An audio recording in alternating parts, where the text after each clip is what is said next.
ఉచిత విద్యుత్ ఇచ్చే కార్యక్రమం కానీ మరి 1/2 కోటి మంది రైతుల ప్రేమ ఏమైందో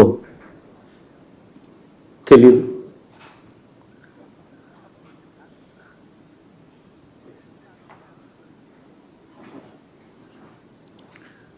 మరి ఇన్ని కోట్ల మందికి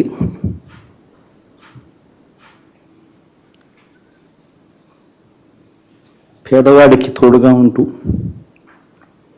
ఆటో డ్రైవర్లు నడుపుకుంటా ఉన్నవాళ్ళు ఆటోలు తోలుకుంటూ టాక్సీలు తోలుకుంటూ ఇబ్బంది పడకూడదని వారికి అండగా ఉంటూ వాహనమిత్ర, నేతన్నలకు అండగా ఉంటూ నేతన్న నేస్తం, మత్స్యకారులకు తోడుగా ఉంటూ మత్స్యకార భరోసా, ఫుట్పాత్ మీద చిన్న చిన్న ఇడ్లీ షాపులు పెట్టుకొని నడుపుకుంటూ, చిన్న చిన్న బంకులు పెట్టుకొని నడుపుకుంటూ, చిన్న చిన్న వ్యాపారాలు చేసుకుంటా ఉన్న వీళ్లకు, నా అక్క చెల్లెమ్మలకు, నా అన్నదమ్మలకు మంచి జరగాలని ఆరాటపడుతూ వాళ్ళకు ఒక తోడు, నా రజకులకు, నా నాయి బ్రాహ్మణులకు, నా టైలర్లకు అని అండగా ఉంటూ వారికి ఒక చేదోడు. మరి ఇన్ని లక్షల మందికి ఇంత మంచి చేసి ఇన్ని కోట్ల మందికి, లక్షలు కూడా కాదు కోట్ల మందికి మంచి జరిగించి, ఎప్పుడు జరగని విధంగా మేనిఫెస్టో అంటే ఒక చెత్తబుట్టలో పడేసే డాక్యుమెంట్ కాదు. ఒక మేనిఫెస్టో అంటే ఒక బైబిల్ అని, ఒక ఖురాన్ అని, ఒక భగవద్గీత అని మొట్టమొదటి రోజు నుంచి కూడా భావిస్తూ ఏకంగా 99% వాగ్దానాలు అమలు చేసి అంతే చిత్తశుద్ధితో ఆ మేనిఫెస్టోను కూడా అక్క చెల్లెమ్మల ఇంట్లోకి తీసుకొని వెళ్ళి చూపించి మీరే టిక్కు పెట్టండి అనే నిబద్ధత గల ప్రభుత్వంగా పనిచేసాం. ఇప్పుడు జరగని విధంగా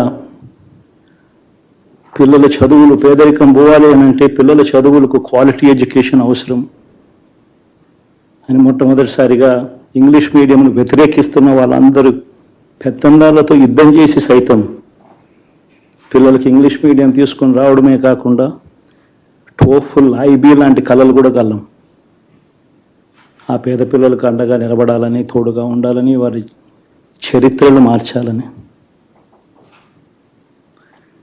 ఎప్పుడు చూడని విధంగా గ్రామ స్థాయిలోనే సచివాలయ వ్యవస్థ, వాలంటీర్ల వ్యవస్థ తీసుకొచ్చి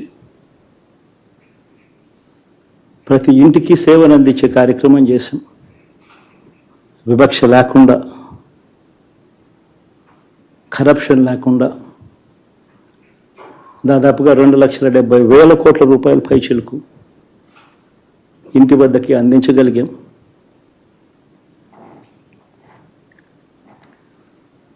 ఇప్పుడు చూడని ఈ మార్పులు తీసుకురావడమే కాకుండా ఒక చదువుల రంగం అయితేనేమి, ఒక విద్యారంగం, ఒక వ్యవసాయ రంగం అయితేనేమి, ఒక వైద్య రంగం అయితేనేమి, ఏ పేదవాడు ఎప్పుడూ ఇబ్బంది పడకూడదు అని ఎప్పుడు ఊహించని విధంగా మార్పులు తీసుకొస్తూ పేదవాడికి అండగా నిలబడగలిగాం. విమెన్ ఎంపవర్మెంట్ అంటే ఇది, మహిళా సాధికారత ఇది అంటే ఇది అని ప్రపంచానికి చాటి చెప్పగలిగాం. సోషల్ జస్టిస్ అంటే, సామాజిక న్యాయం అంటే ఇది అని ప్రపంచానికి చూపించగలిగాం. మరి ఇన్ని గొప్ప మార్పులు చేసిన తర్వాత, ఇన్ని కోట్ల మందికి మంచి జరిగిన తర్వాత మరి అభిమానం ఏమైందో, ఆ ఆప్యాయత ఏమైందో తెలీదు.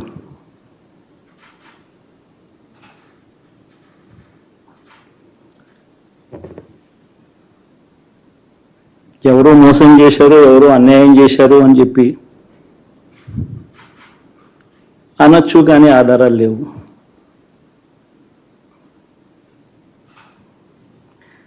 ఏం జరిగిందో దేవుడికి తెలుసు.